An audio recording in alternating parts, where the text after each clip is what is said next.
নমস্কার বন্ধুরা, কাকলি ন্যাচারাল ব্লগের আরও একটি নতুন ভিডিওতে সবাইকে স্বাগত জানিয়ে এখন থেকেই ব্লগটা শুরু করছি। আর আজকের একদম সেজে গুজে সব কিছু রেডি করে বসে রয়েছি, ব্যাগ ট্যাগ গুছিয়ে। সকালবেলা উঠে টিফিনও খেয়ে নিয়েছি, শুধু বসে আছি এখন গাড়ির অপেক্ষায়। কারণ আগের দিনে আমাদের গাড়ি ঠিক করা ছিল যে আজকের এসে উনি নিয়ে যাবে, তো গাড়ি আসলেই আজকের গাড়িতে করেই ঘুরতে যাব। আর আজকের ঘোরার শেষ দিন, তো আজকের এখানে সারাদিন থাকবো, সারা রাত থাকবো। কালকের একদম ভোরবেলাতে বেরিয়ে যাব বাড়ির উদ্দেশ্যে। তো যাই হোক, গাড়িটা এলে ওই গাড়ি করেই কিন্তু উনি নাকি আমাদের যে যে জায়গায় ঘোরানোর রয়েছে তো সব জায়গায় ঘুরিয়ে নিয়ে আসবে, নিজেদের কোনো অসুবিধা হবে না। তাছাড়া আজকের যা যা জায়গায় পুরীতে এসে যে যে জায়গাগুলো আজকে ঘোরার বাকি রয়েছে সব জায়গা কিন্তু আজকে ঘুরে নিতে হবে। তো এই হলো আমাদের সেই গাড়ি, তো গাড়িতে করে আমরা চলেও এসেছি। আর এটা হলো আমরা যেখানে রয়েছিলাম তার কাছাকাছি একটা মন্দির। তো এইভাবে পরপর মন্দিরে মন্দিরে উনি লাভাবে আর আমরা ঘুরে ঘুরে যাব। তো এইভাবে ঘুরে ঘুরে সব জায়গাগুলো ঘুরে নেব। তো এই মন্দিরটাতে প্রথমে এলাম, তো খুবই ভালো লাগছে। আর সামনাদের বেরোতে বেরোতে দেখুন কিভাবে ভিড় হয়ে যাচ্ছে, সবাই আর কি বেরিয়ে পড়েছে যারা যারা রয়েছিল। তো আপনাদের হয়তো মনে হতে পারে যে দিদি ভাই আপনারা পুরীতে তো বেশ কয়েকদিন আগে গিয়েছিলেন, তবে ভিডিওগুলো কেন দেরিতে আসছে? সত্যিই কিন্তু আমাদের ভিডিওগুলো একটু দেরিতে আসছে। তার কারণ হলো আমরা যে পুরীতে ঘুরে এলাম, তা ঘুরে আসার পরেই কিন্তু সঙ্গে সঙ্গে আমাদের কৃষিবের পরীক্ষাও ছিল। তো যেহেতু পরীক্ষার জন্য একটু ব্যস্ত ছিলাম, তারপর আবার ঘরের তো কাজকর্ম হচ্ছে সবাই জানেন, তো তার জন্য কিন্তু ভিডিও এডিট করা, এডিটের পর আবার সাউন্ডগুলো দেওয়া, তো যার জন্য কিন্তু ভিডিওগুলো খুবই দেরিতে যাচ্ছে। তো আমি নিজেও বুঝতে পারছি, কিছু করার নেই, আপনাদের কাছে ক্ষমা চেয়ে নিচ্ছি। তো যাই হোক, আপনারা একটু মানিয়ে দেখে নেবেন।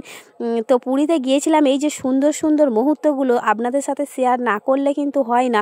আর এখন আমরা চলে এসেছি গুপ্ত বৃন্দাবন। তো আজকের মেন জায়গাতে ঘোরা হলো গুপ্ত বৃন্দাবন। কারণ যতগুলো মন্দির মন্দির মানেই সে ভালো সেটা বলছি না, তবে এই গুপ্ত বৃন্দাবনে আসলে একবার মনটা যেন শান্তি হয়ে যাবে, মন প্রাণ সব জুড়িয়ে যাওয়ার মতো জায়গা। তো এখানে এতটা বড় আর এতটা এরিয়ার জায়গা নিয়ে গুপ্ত বৃন্দাবনের সমস্ত দৃশ্যগুলো যে ঘুরে এদিক দিয়ে ওদিক যাওয়া আর ওদিক দিয়ে সেদিক যাওয়া, এইরকম ব্যাপার আর কি, হারিয়ে ফেলবে লোকজন এত বড় জায়গা নিয়ে। তাছাড়া আমরা আমাদের গাড়িও বলে দিয়েছে টাইমে চলে যাওয়ার জন্য। তো যতই বলুক, এখানে ঘুরতে গেলে অনেকটা সময় নিয়ে ঘুরতে হবে, তবেই কিন্তু পুরো জায়গাটা ঘুরে দেখা যাবে। তো আমরা যতই গাড়িওয়ালা বলুক না কেন, পুরো জায়গাটা ঘুরেই তারপর বেরিয়েছিলাম। তো যাই হোক, এখন সমস্ত জায়গাগুলো ঘুরে দেখছি। আর সত্যি এরকম একটা তীর্থস্থানে বাবা মাকে সঙ্গে নিয়ে আসলে হয়তো এই যাত্রাটা কিন্তু অসম্পূর্ণ থেকে যেত, সম্পূর্ণ হতো না। তো সবাই মিলে আসা যে মনের একটা শান্তি, সেটা কিন্তু কাউকে বলে বোঝানো যাবে না। তো খুবই ভালো লাগছে। তো সমস্তটা আমরা ঘুরে তবেই যাব। আর তারপরে এর মধ্যে তো পার্ক রয়েছে, পার্কে একবার কিসিপ গেলে আর বেরোতে চাইবে না, যার জন্য আরও একটু দেরি হয়ে যাচ্ছে। আবার এখানে এসে কিসিপ কিন্তু একবার গাড়ি চড়ে নিয়েছে, কারণ ওই যে গাড়িগুলো রয়েছে ওই গাড়ি দেখলেই ওর উঠতে ইচ্ছা করে। তো সেই জন্য গাড়িও কিন্তু দুপাক ঘুরে নিয়েছে, আবার একটু পার্কে খেলা করলো। তো এইভাবে আমাদের সময় বেরিয়ে যাচ্ছে। তো খুবই ভালো লাগছে এই জায়গাটা এলে। হয়তো না এলে জীবনের কিছু দেখা বা কিছু জানা কিন্তু অসম্পূর্ণ থেকে যেত। তারপর ওখান থেকে আমরা আবার বেরিয়ে পড়ব গুপ্ত বৃন্দাবনে। আগে আগে নাকি এলে কোনো রকম টাকা বা টিকিটের কোনো সিস্টেম ছিল না, কিন্তু এখন টিকিট সিস্টেম হয়ে গেছে সব জায়গাতে। তো এখানেও কিন্তু 10 টাকা করে প্রায় টিকিট পড়ে গেছে আমাদের। তো একে একে আর কি সিস্টেমগুলো পাল্টাচ্ছে দিনে দিনে। তো যাই হোক, সেজন্য লাইন দিয়ে টিকিট কেটে তারপর কিন্তু ভিতরে ঢুকতে হচ্ছে, তাই ভিড়টাও কিন্তু অনেকটা হয়ে গেছে। তো টিকিট কাটা হলেও সত্যি কথা বলতে গেলে এই গুপ্ত বৃন্দাবনটা ঘুরে কিন্তু খুবই ভালো লেগেছে। এমনকি এখান থেকে ঘুরে শেষ করা যাচ্ছে না, সময় কিন্তু অনেকটাই লেগে গেছে। আর কি বলবো, কোন দিক দিয়ে কোন দিকে যাব ভিতর থেকে সেটাও বুঝতে পারছি না, এত বড় এরিয়া নিয়ে।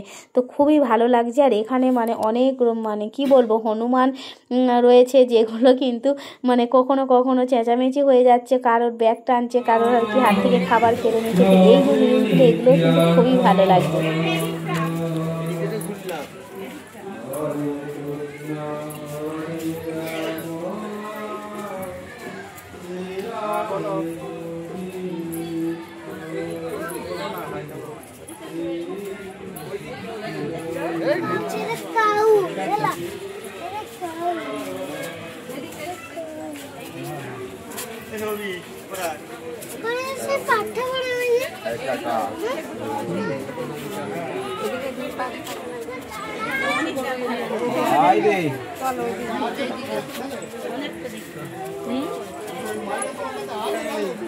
ওই জন্যই গাড়িওয়ালা বলছে তাড়াতাড়ি আসবে।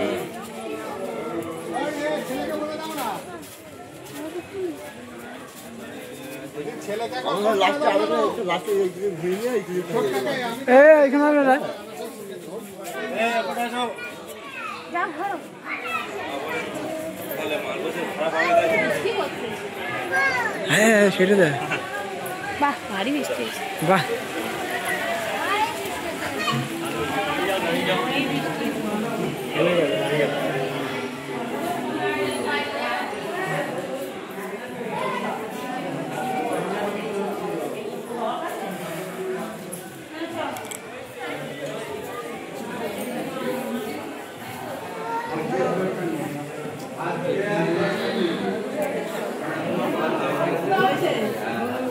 ऊपर जा जाओ सब जा जाओ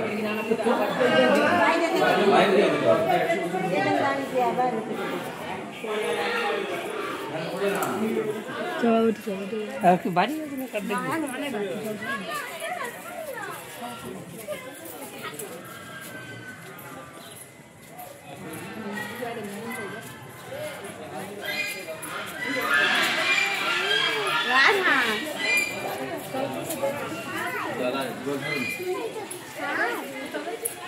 খেয়ে যাবে না কেউ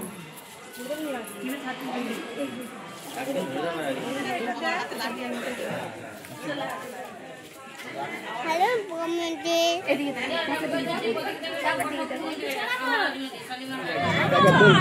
দুটো ধরো ধরো ধরো এদিকে ধরো চেন ধরো চেন চেন এইসব খেলা হবে না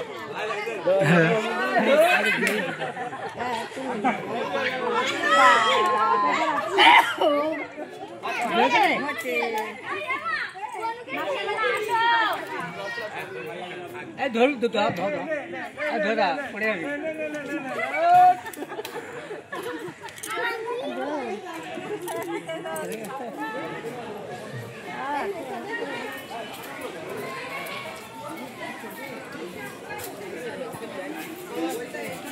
যখন সুমন্দির মন্ত্রণ জড়িয়ে হয়ে যায় এই সবাই টানাটানি করে যায় ওইদিকে সবাই পশুরা টান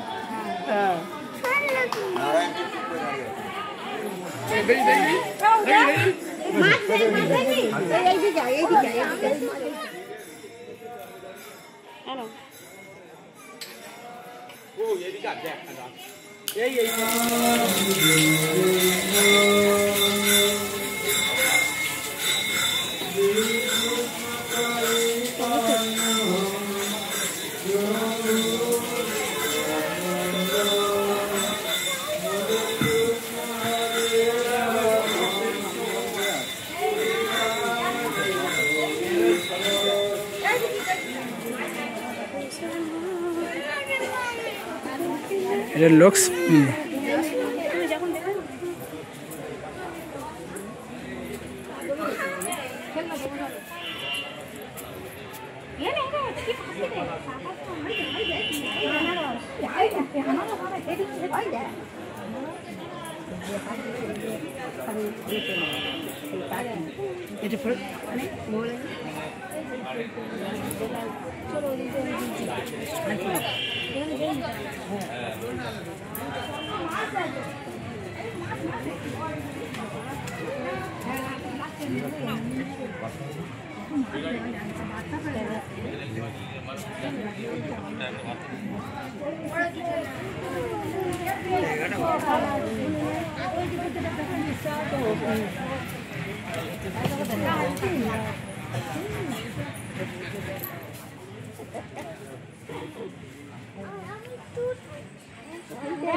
কেটে দিয়েছে দেখেছি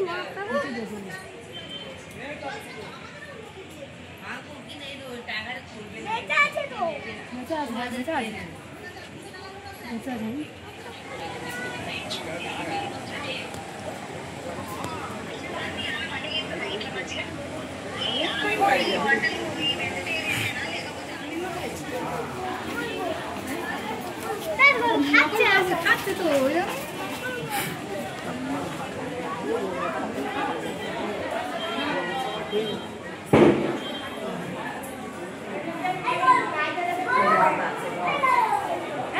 জয় জগন্নাথ জয় জগন্নাথ জয় জগন্নাথ।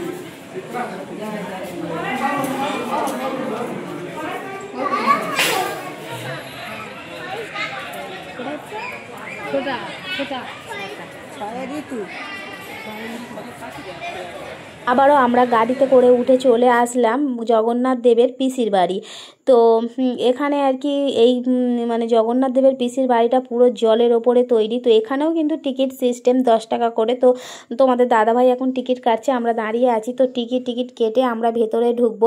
আর শুনছি জগন্নাথ দেবের মাসির বাড়িটা আর কি এখন বন্ধ থাকে। তো মাসির বাড়ি আর পিসির বাড়ি দুটো কিন্তু আলাদা। তো প্রথমে পিসির বাড়িটা পড়ছে, তো এখান থেকে একটু ঘুরে নেব। আর পিসির বাড়িতে আর কি মানে ক্যামেরা অ্যালাউ না। তো যাই হোক, আমরা শুধুমাত্র মন্দিরে ঢুকলাম আর বেরোলাম, আবার চলে এসেছি আরও একটা মন্দিরে। তো এইভাবে পর আমরা একটা মন্দির থেকে আর একটা মন্দিরে যাচ্ছি, আর খুবই ভালো লাগছে। আর আজকেও কিন্তু মাঝে মাঝে বেশ মানে ভারী বৃষ্টি চলে আসছে, কখনো ভারী বৃষ্টি হচ্ছে, কখনো হালকা, আবার কখনো বা মানে বৃষ্টি হচ্ছে না, এরকম ওয়েদার রয়েছে। তো মাঝে মধ্যে কোথাও বৃষ্টি আসলে দাঁড়িয়ে যাচ্ছি। আর মাসি মানে জগন্নাথ দেবের মাসির বাড়িতেও কিন্তু দেখার নাকি অনেক কিছু রয়েছে। তো যাই হোক, আমার মানে খুবই ইচ্ছা ছিল যে পিসির বাড়িটা দেখলাম আর মাসির বাড়িটা দেখতে পারলে খুবই ভালো লাগতো। তো এখন কিন্তু মাসির বাড়িটা পুরোপুরি বন্ধ, মানে পুরো গেট থেকে বন্ধ। আর সামনের দিকে মানে মন্দিরের সামনেটা যাওয়া যাচ্ছে, কিন্তু মন্দির একেবারে গেট দিয়ে বন্ধ। তো ভিতরের কিছুই কিন্তু দেখা যাচ্ছে না। এই হলো জগন্নাথ দেবের মাসির বাড়ি। তো আপনারা কারা কারা মানে এই মন্দিরের আগে এসেছেন এবং ভেতরে ঢুকতে পেরেছেন, দেখেছেন, সেটা কিন্তু আমাকে অবশ্যই কমেন্ট করে জানাবেন, তাহলে কিন্তু খুবই ভালো লাগবে। তো ভিতরে না ঢুকতে পারলেও সামনে থেকে একটু ঘুরে আসবো, কারণ জীবনের প্রথম আসা, অনেক কিছু মানে জানা নেই যেগুলো, সেগুলো একটু জানতেই ইচ্ছা করে। আজকে সকালে যে আমরা বেরোলাম, তো বেশ অনেকটা মন্দির কিন্তু মানে অনেকগুলো মন্দির ঘুরে নিয়েছি পর মানে ঘোরার মতো আশপাশে কাছাকাছি আর কোনো জায়গা নেই। তো একটা গাড়ি যে করে নিয়েছিলাম, সত্যি খুব সুবিধা হয়েছে। উনি পর সব দেখিয়ে দিল। উনি কিন্তু আমাদেরকে আবারও পৌঁছে দেবে আমাদের মানে আমরা যেখানে ছিলাম আর কি হোটেলের ওখানে।